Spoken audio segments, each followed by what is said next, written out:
Paver ব্লকের পাকা রাস্তা কাজের সূচনা করলেন ইটাহারের বিধায়ক মোশাররফ হোসেন। বৃহস্পতিবার সন্ধ্যে নাগাদ ইটাহার থানা কাপাসিয়া অঞ্চলের টিটিহা থেকে মারনাই অঞ্চলে কচুয়া গ্রাম পর্যন্ত প্রায় 4 কিলোমিটার বেহাল রাস্তা কাজে গ্রাম উন্নয়ন দপ্তরের প্রায় 3 কোটি টাকা ব্যয়ে পেভার ব্লকের পাকা রাস্তা কাজ টিটিহা গ্রামে আনুষ্ঠানিকভাবে সূচনা করলেন বিধায়ক।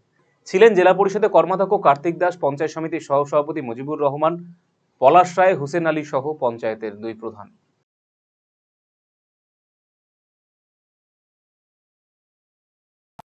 অঞ্চলে দ্বিতীয় মাদ্রাসা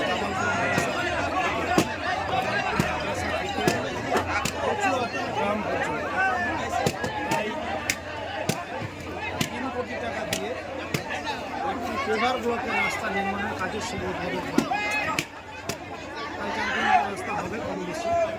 এই রাস্তাটি দীর্ঘদিনের দাবি দেওয়া ছিল, চলাচলের অযোগ্য ছিল। কয়েকশো বিঘা জমি আছে, লোকজনের ফসল আনারও অসুবিধা হয়। আর 2 অঞ্চলে এটা একটা গুরুত্বপূর্ণ রাস্তা ছিল। 2 অঞ্চলের মানুষের দাবি নিয়ে এই রাস্তাটি আমি উত্তরবঙ্গ উন্নয়ন দপ্তর থেকে এলাকার বিধায়ক হিসাবে এটি বরাদ্দ করে এনেছিলাম। তারই আজকে শুভ সূচনা করা হলো। এই শুভ সূচনাকে কেন্দ্র করে মানুষের মধ্যে একটা আনন্দ উৎসাহের সঞ্চার সৃষ্টি করেছে।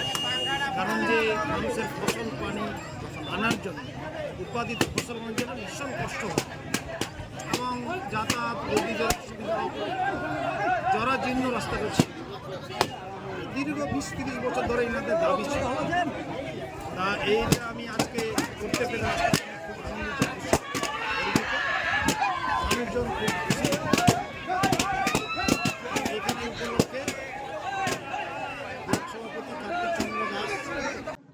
রায়গঞ্জবাসীদের জন্য সুখবর, যারা দীর্ঘদিন ধরে পেটের সমস্যায় ভুগছেন তাদের জন্য রায়গঞ্জ দিশারিতে আসছেন ব্যাঙ্গালোরের প্রখ্যাত গ্যাস্ট্রোএন্টারোলজিস্ট ডাক্তার ইরশাদ আলী, HMD, DNB।